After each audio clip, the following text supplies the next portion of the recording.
Have you ever looked around at other people and thought, how come it seems like being frugal and saving money just seems to come so easy to them? And I have such a hard time saving money.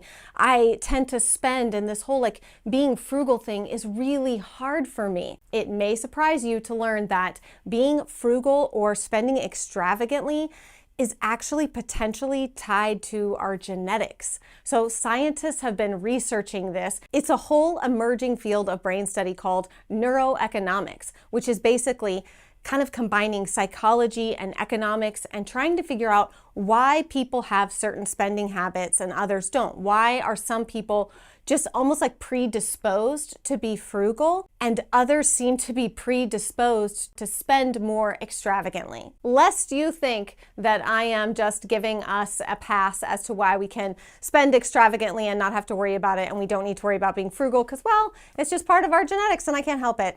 That's also not so true. There are absolutely things, just like if you were predisposed to heart disease based on your genetics, that doesn't mean that you're going to have a heart attack and that that's just inevitable. The choices that we make are going to dictate how that predisposition plays out in our everyday lives. So if maybe you feel like you are genetically predisposed to be a spender, then it's really great to understand that. I love how psychology and neuroscience, we can tie all of this together to be able to understand our brains so that we can sort of have cheat codes, which are habits. I mean, creating new habits are like creating cheat codes for our brain so that we can work around some of that wiring that's maybe taken us in a direction that's really not being very helpful for our everyday lives. So if you would like to save money, if you would like to be more frugal, then stick around, because I am going to share with you 21 tips and pieces of advice from past generations for the wisdom of our grandmothers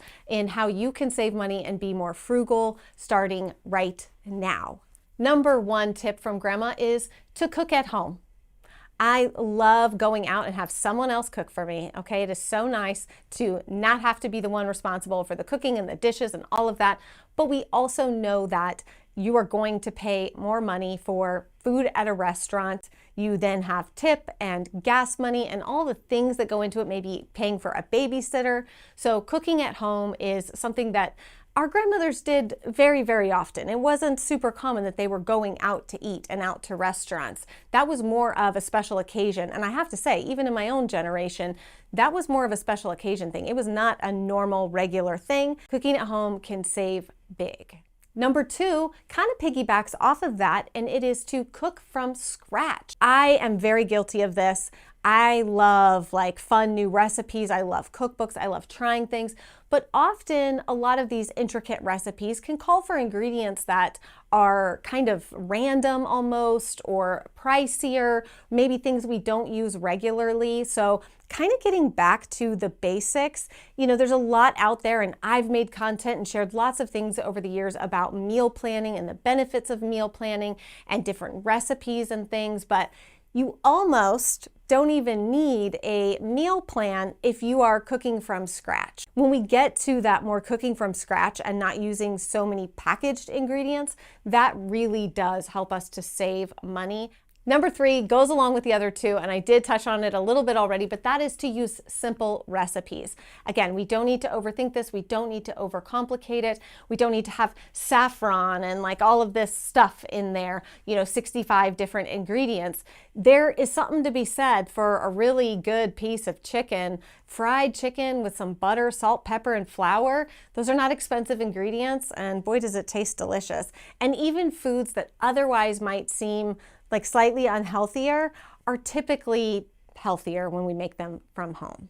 Number five, and this is a favorite of mine, is wearing an apron to help save your clothes. When you're preparing food, I also wear mine when I am cleaning. I don't know, maybe I'm just a messy person. Our grandmothers were apron wearers. And in fact, not just our grandmothers, a lot of other cultures living today, just in other parts of the world, wear aprons on the regular. It's just kind of part of the cooking and the cleaning process. So aprons not only saves your clothing, but it kind of, I mean, for me, it acts like a walking dish towel. I'll be honest. I definitely do a little bit of like drying my hands on the apron, and I have a few of them. I like to find some kind of fun ones on Etsy. I'll link you to some down below that I really like. You don't have to go fancy though. It can be super basic. I have a few different ones. I have half aprons, full aprons. I love my aprons. I wear them all the time. It keeps your clothes looking newer and lasting longer. It keeps you from staining things or accidentally bleaching something or just, wearing out your clothes faster. Number 6, and this tip is one I can tell you I learned from my own grandmother, and it's one that I have instilled in my house from the beginning, especially when we first got married and we had a lot of little kids and we were very, very broke, which is we basically drink water and milk. For the most part, sticking to water and milk and coffee in my case saves me a bunch of money. Juice, my husband and I go through this like little battle all the time. If you buy juice, it goes like that. We have 8 children. Juice disappears in a day. Having just milk and water be our drinking options have worked really well for us over the years. We just don't bring in the sodas and all of that kind of stuff into our house. The sodas, the juices, they just really increase your grocery bill really fast. Number 7 is to make coffee at home. Now, I love a good coffee shop as much as the next gal, and I do love myself a good Starbucks, especially if I've got a road trip that I'm going on. But one of the things that I have noticed is that since we moved out to our farm, it's not convenient to get to a Starbucks, and I save a lot of money by not regularly going through Starbucks. It's wild how fast that adds up. So making coffee at home, and if you are an espresso lover, then I would highly recommend investing in a decent espresso maker. I will link ours down below in the description box for you. I purchased it as a Christmas gift for my husband 2 years ago, and my husband and my children use it every single day. I'm more of a regular coffee gal on the regular. I like an espresso as a treat, but others in my family like to have an espresso every day. We use our espresso maker every single day. It is absolutely paid for itself. Probably in like 3 months, it paid for itself. So making coffee at home can save you big. Number 8 is to learn basic baking skills. I did not grow up learning to bake. I watched my mom bake, but I don't know, I didn't have a whole lot of interest. My mom has so many talents and skills and abilities that I am kicking myself that I didn't ask her to teach me when I was living in her home and I had access to her. But baking and things like that are habits and hobbies and skills that I have taught myself, okay? With the advent of this wonderful thing called YouTube, you can learn almost anything that you want to know. You'll be hard pressed to find something that you couldn't learn online these days. And the basics of baking, that is a skill that's just going to be so helpful and practical to you. Baking is a science, whereas cooking is an art.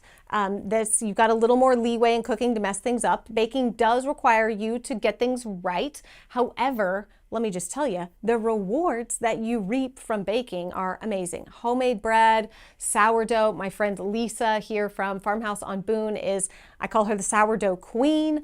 She has taught me so much about sourdough. It's great. I love it. Learning basic baking skills can save your family big time. Number 9 is to reuse old jars and containers. Now, if you are an uber minimalist, this might be hard for you because your brain is sort of geared towards like getting rid of things, not keeping stuff like that around. I will say that there are absolutely certain types of items that I'm like, yeah, I'm gonna hold on to that. That's a good jar. When you get a good box, when something comes to your house and you're like, that is a dang good box, I'm gonna hold on to that box. It sounds ridiculous. It goes down the list of adulting things that you're like, I never thought someday I would hold on to a box because it was just a great box. And here we are. Saving jars, things that you can utilize later for canning or just for storage, glass jars with good lids that stay on, those are worth their weight in gold. So hang on to those things. Our grandmas did. They reused them. I think we all probably have some memory of a Betty Crocker butter dish in our grandma's fridge that you open it up and it's not butter in there, it's old chili or whatever. So Grandma was constantly saving good containers and reusing them. So it's definitely a habit that I think many of us have gotten out of, but it's one that is worth getting back into. Number 10 is to buy in bulk when it makes sense. Not everything makes sense to buy in bulk. If it's something that you just don't use enough, it's going to end up taking up valuable space in your home. If it's something that can expire, it very well may expire before you can use it, but buying in bulk on items that you know that you will be able to get through, that you know it makes sense for you to do that. And obviously, you want to do the math and make sure that you're actually saving money on that bulk item, because just because it claims to be a bulk item doesn't mean you're actually saving any money. So you want to look at that too, crunch the numbers quickly. Bulk purchasing is a great way to save money. Number 11 is to plant a small garden. Now, I could say a lot about the cost of gardens and farms as somebody who inadvertently turned it into an unnecessarily expensive thing in my life. You know, kind of the joke of like, why would I buy that thing for $10 when I could go to Hobby Lobby and spend $100 on the tools and materials that I need to make it? It's kind of the same thing with gardening. Why would I buy a tomato at the grocery store when I could spend $50 on everything to grow myself one tomato? Well, it's about the long term. There'll always be some initial investment into getting a garden going, but it really doesn't have to be that much. And whether you live in an apartment and you have just a patio space outside and you want to just do some containers, the green stalks that allow you to plant kind of in an upward and circular area are really great for allowing you to plant some herbs. Those herbs can get expensive and they go bad really fast when you buy them at the store. So growing your own, having some patio tomatoes, I will tell you right now that I don't care how expensive growing your own tomatoes turns out to be. The taste of them is worth not buying them at the grocery store. Don't get overwhelmed. It doesn't need to be grandiose. You don't need to grow all the things and everything. I really started with focusing on kind of like salsa ingredients because my family loves salsa and we love homemade salsa. So I kind of started with like, let me grow some jalapenos and some tomatoes and maybe some onions. My onions were kind of a fail the first year. They didn't work out so well. And I grew herbs and flowers so that I could have fresh flowers without paying for flowers. So there's lots of things that you can grow on your own. It doesn't have to be expensive. I'm going to do a video soon to share some of my biggest lessons I've learned in gardening for the last 3 years now, because I kind of had an epiphany this year and it turned everything around. So it does not need to be expensive. Do not get overwhelmed with all the gardening things. Get you some dirt, a little bit of fertilizer, go buy you a plant start at Lowe's or Home Depot. You don't have to be growing and sowing seeds and doing all that if you don't want to. You can start with a plant, start with seeds, but get yourself growing a few things, and in the long run, you will save yourself money. Which brings us to number 12, which is to consider preserving foods. Consider learning how to can things. Now, I personally don't recommend just canning anything and everything that can be canned, okay? There's a lot of helpful content out here on YouTube about canning and preserving. I have learned that I have to be really brutally honest about like what my family will actually eat. Otherwise, it just takes up my time and space in our home. So I like to stick to canning, and I would recommend starting by canning things that you know for sure your family will eat, and making sure that you've got the proper place to store them. Another way that we can and preserve is doing egg glassing. This has been so helpful for us because our chickens are very prolific egg layers, and even though we are a family of 10, we cannot eat the amount of chickens. They don't lay chickens. Well, they do, but it's an egg. The amount of eggs that they lay, we cannot eat. So what happens though with chickens is that they lay a bunch of eggs in like the spring, summer, and then as it gets colder, the number of eggs they lay kind of tapers off, and as they get older, the number of eggs they lay tapers off. So you can water glass eggs, which gives those eggs a longer shelf life, about 18 months, give or take. And it really extends your egg laying season so that you can start water glassing eggs that your chickens were laying in the summer, and you can be eating those in the winter. Number 13, I'm a big proponent of, which is DIY home projects. Home renovation in general is very, very expensive. It should say something that it's almost more expensive to do additions to homes and renovations of homes than it is to build just a new home from the ground up. It's kind of crazy. So obviously contractors have specialties and they get paid because they are specialists in that area. But there are many things that people fear that they cannot do, and so they just are like, no, I'm not going to do that. I'm going to pay somebody else to do that. But you can save a lot of money by doing DIY projects. And once again, I will tell you that if I can do it, you can do it. My husband and I have taught ourselves over the last 5 years to do a lot of things. And this is coming from two people who couldn't have, put together a level table from IKEA hardly the first 10 years of our marriage. My husband had absolutely no building, construction skills whatsoever. And now he has built me a beautiful pergola and fencing and all kinds of things that we have been able to do together. We each bring our own skill set to the table. DIYing our home projects has saved us thousands of dollars. Now, there are certain things that we're not comfortable DIYing, like electrical work, for example. Those we tend to leave to the experts. The project might take you a little bit longer, but you're going to save a ton of money. And when it's all said and done, you are going to have this very tangible proof of what you are capable of, and it will give you the courage and the motivation to say yes to the next DIY project, knowing that you are more than capable of figuring it out and doing it.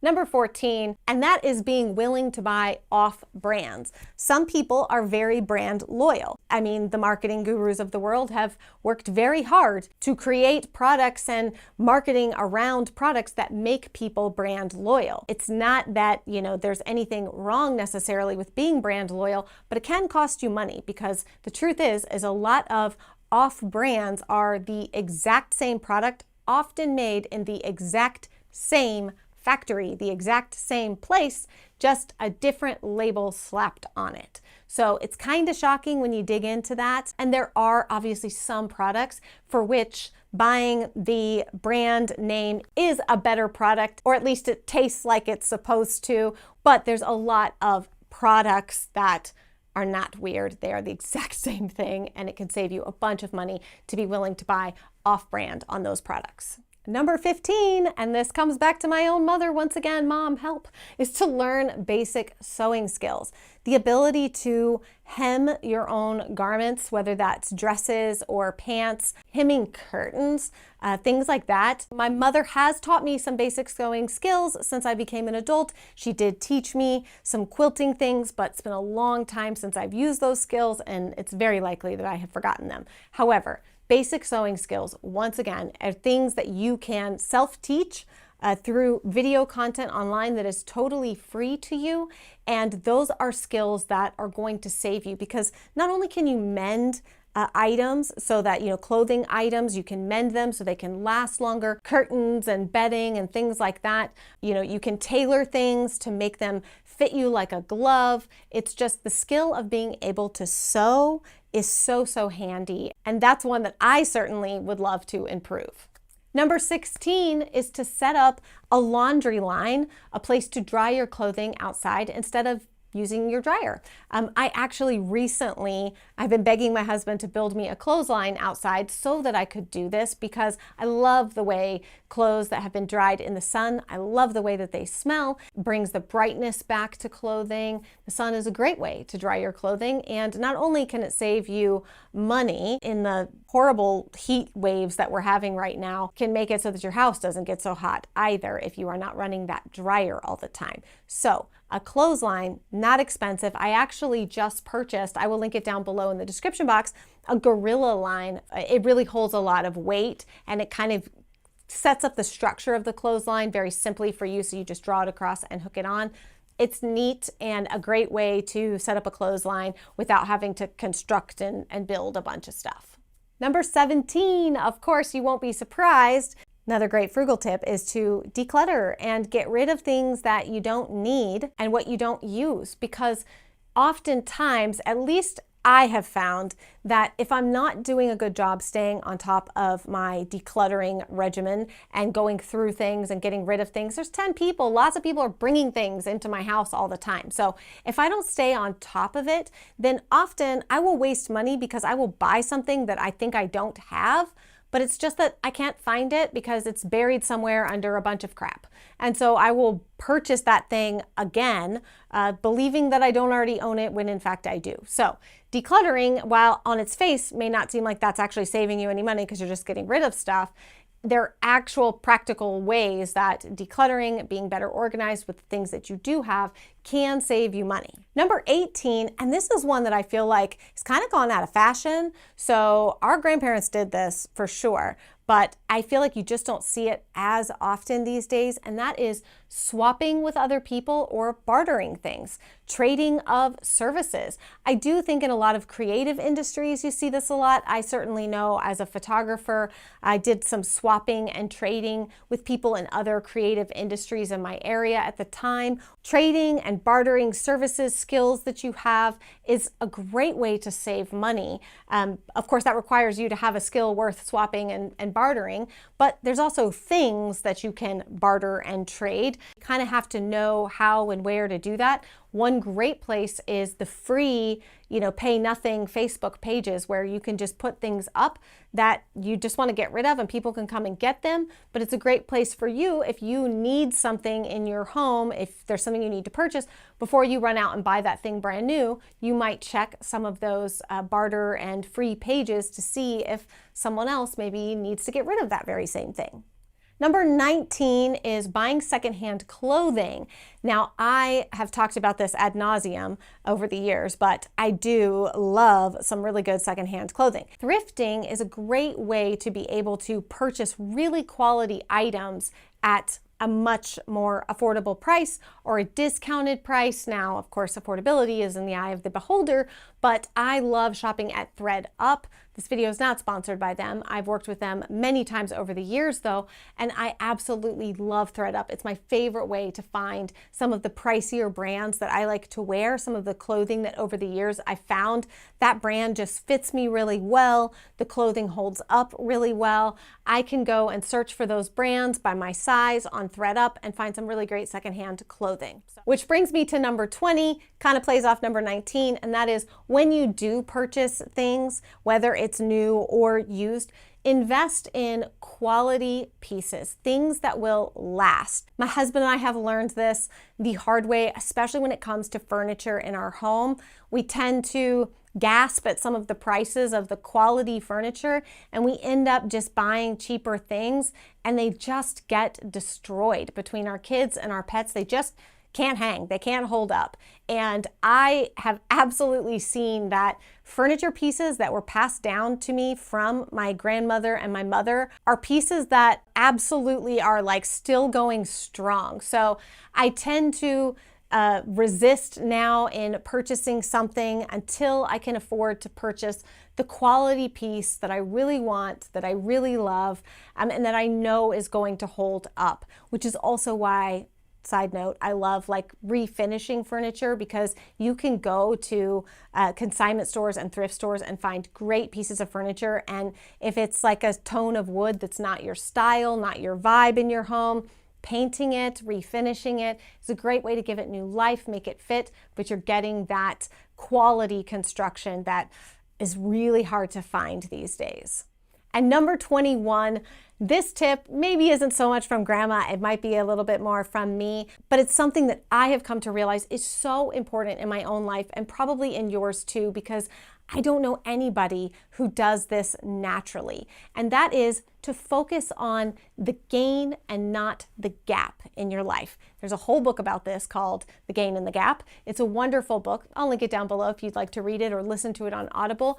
But the idea here is that when you are trying to save money and you're looking back at, your journey to be more frugal, and perhaps you feel like you're failing, focusing on the gain, how far you've come, the habits that you have been able to create is so valuable. Instead of focusing on the gap, how far you have to go, how much more you still want to save, how bad you still are at being extravagant in this way or being a spender in that way. If you continue to focus on the gap between where you are now and where you want to be, that is a moving horizon. It will always change with your goals, with your life, as your life evolves and changes. That sort of end point it's going to keep moving. That goalpost just keeps moving. And so you will always be living in that gap, that feeling of I'm not enough, I'm not doing enough, instead of living in the gain and being able to look back at how far you've come, live in the moment.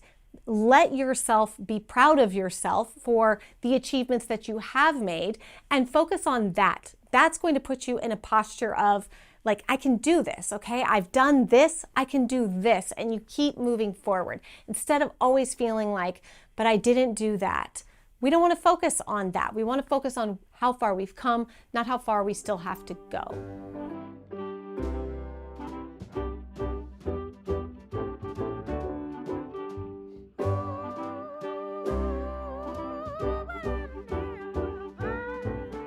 Let's make this love last till Valentine's. Let's spend this night together. Let this fire burn.